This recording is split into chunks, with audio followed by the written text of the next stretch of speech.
નમસ્કાર મિત્રો, કેમ છો? આશા રાખું છું તમે બધા સહકુશળ હશો. હું પણ સહકુશળ છું. આજે ફરી એકવાર તમારા માટે મોટિવેશનલ સ્ટોરી લઈને આવી ગયો છું. તો ચાલો, મોડું ન કરતાં આજનો સ્ટોરી ચાલુ કરું છું. એની પહેલાં કહેવા માગીશ, વિડીયો પર નવા હો તો લાઈક કરી દેજો, ચેનલ પર નવા હો તો સબસ્ક્રાઈબ કરી લેજો, અને આ વિડીયો ભાઈબંધ, ફેમિલી, દોસ્તાર સાથે શેર કરી દેજો. તો ચાલો, મોડું ન કરતાં આજનો સ્ટોરી ચાલુ કરું છું. ભગવાને જે વસ્તુ જેના માટે નક્કી કરી છે ને એ વસ્તુ અહીંયા પહોંચીને જ રહી છે. તમે ગમે એટલો પ્રયાસ કરો ને તો પણ એ રોકી શકાતા નથી. આના ઉપર જ આધારિત એક નાની એવી સ્ટોરી છે જે જીવનમાં તમને કાંઈક શીખવા મળશે, કાંઈક જાણવા મળશે.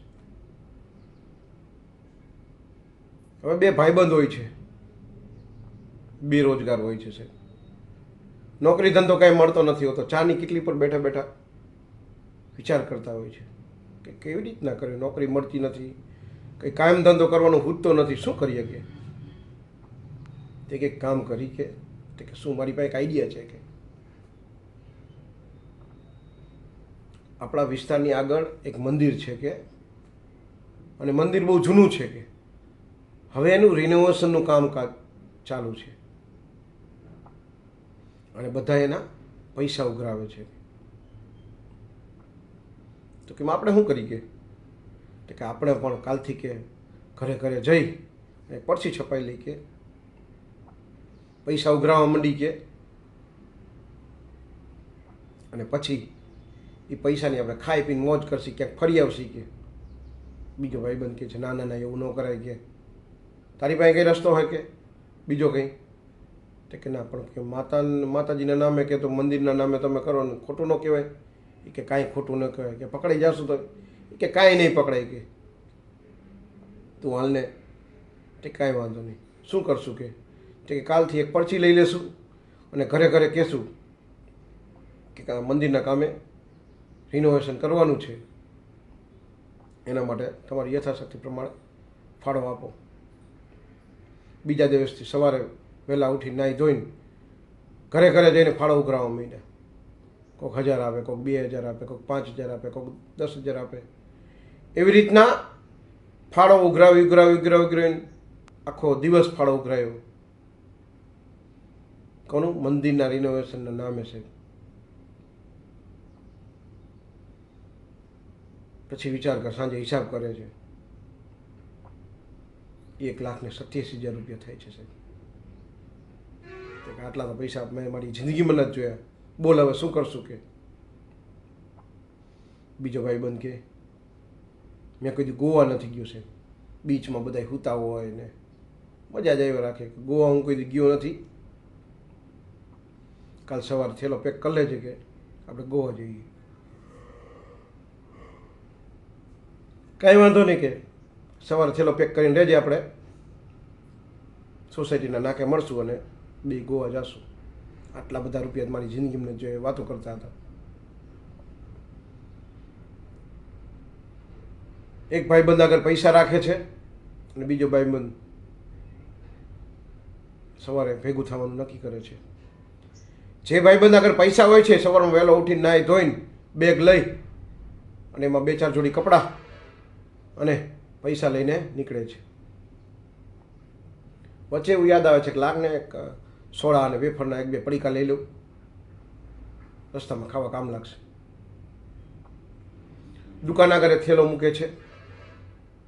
એવો ને એવો થેલો બાજુમાં પડ્યો હોય છે ને બાજુમાં એક છોકરી હોય છે, એ ફોન ઉપર વાત કરતી હોય છે.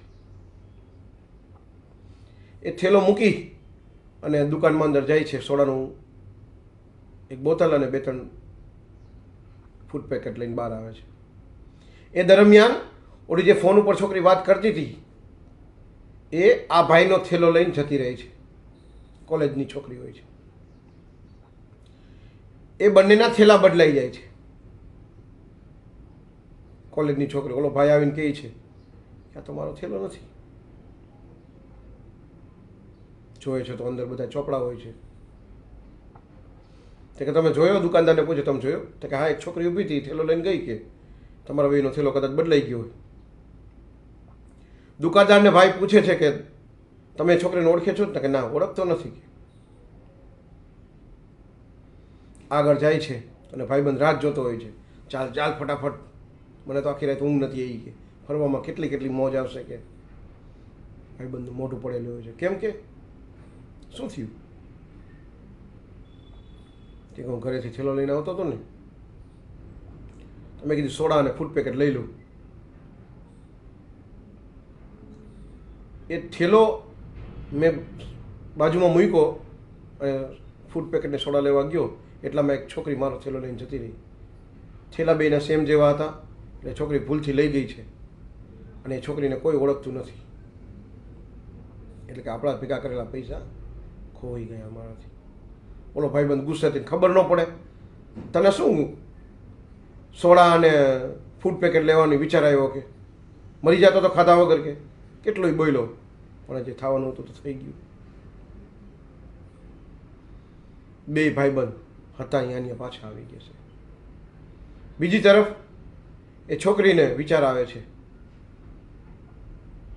કે હું પૈસા લઈને પાછી સાંજે ગઈ હતી પણ દુકાન તો બંધ થઈ ગઈ હતી, શું કરું? એને વિચાર આવે છે કે બાજુમાં જે મંદિર બને છે એ મંદિરનું રિનોવેશન કામ છે, ચાલુ છે. આ પૈસા મારા નથી એટલે મારે ન રખાઈ ગયા. ત્યાં જઈને પૂજારીને આપી દે છે કે બાપા આ મને પૈસા મળ્યા છે અને હું દુકાને ગઈ હતી પણ દુકાન બંધ થઈ ગઈ હતી અને મારે રાખવા નથી, તો પૈસા તમે તમારા મંદિરના રિનોવેશન કામ માટે રાખો. આનાથી મને પણ થોડું પૂન મળી જશે, જેના પૈસા છે એને પણ થોડું પૂન મળી જશે. પૂજારી બાપા કે બહુ સારો વિચાર છે તમારું, ભગવાન ભલું કરે કે. છોકરી પૈસા દઈને મંદિરના પૂજારીને જતી રહી છે. તો વિચાર કરો સાહેબ, ઓલા બે છોકરાએ મંદિરના રિનોવેશન માટે જ પૈસા ભેગા કર્યા હતા પણ એમની દાનત નથી કે રિનોવેશનના પૈસા રિનોવેશનમાં દેવાની. જેના નામથી તમે જે પૈસા ખોટી રીતે તમે લીધા હોય ને કોઈની પાસેથી, તો એ પૈસા અહીંયા જ જઈને ઉભા રહેશે. ઘણા ખોટા લોકો નથી કહેતા કે દવાખાનું, તો એ પૈસા દવાખાનામાં જ જતા હોય છે. આ બે મિત્રોએ મંદિરના રિનોવેશન કામ માટે પૈસા ઉઘરાયા હતા અને ભગવાનની ઈચ્છા તો જોવો છે એ પૈસા રિનોવેશન કામમાં જ ગયા છે.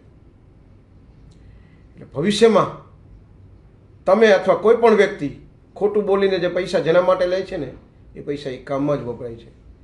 કહેવાનો મતલબ એવો છે કે સાહેબ, ભગવાન જે વિચારે છે ને એ થઈને જ રહે છે સાહેબ. તમે કદાચ વચ્ચે ગમે એટલા આડાવડા પગ હાથ પગ મારો તો આપણું કોઈ વસ્તુ ચાલતું નથી. એટલે હંમેશા સાચું બોલીને જે વસ્તુ કામ માટે પૈસા જોતા હોય એ માટે લ્યો. ખોટા કામ માટે, બીજા કામ માટે કોઈ પણ પૈસા લેશો તો એ પૈસા એ જ કામ માટે જશે જે માટે તમે વિચાર કર્યો હતો. કહેવાનો મતલબ ભગવાનની ઈચ્છા હોય છે, નક્કી કરેલું હોય છે આ કામ માટે આ વસ્તુ થવી જોઈએ તો એ જ વસ્તુ થાય છે. આપણા હાથમાં કંઈ નથી હોતું. જે કામ માટે નક્કી કર્યું હોય છે એ કામ થઈને જ રહે છે. તો સ્ટોરી તમને કેવી લાગી? સ્ટોરી ગમી હોય તો વિડીયોને એક લાઈક કરી દેજો. ચેનલ પર નવા હો તો સબસ્ક્રાઈબ કરી લેજો અને આ વિડીયો ભાઈબંધ દોસ્તાર ફેમિલી મેમ્બર સાથે શેર કરી દેજો. જે પણ આવા વ્યક્તિ હોય છે કે ભગવાનના નામ ઉપર પૈસા લઈ અને ખોટું કરે છે એને જરૂરથી આ વિડીયો શેર કરી દેજો. કદાચ એનું માઇન્ડ પરિવર્તન થાય અને સીધા રસ્તા પર આવી જાય. તો આજ માટે આટલું જ. જય હિન્દ, વંદે માતરમ દોસ્તો.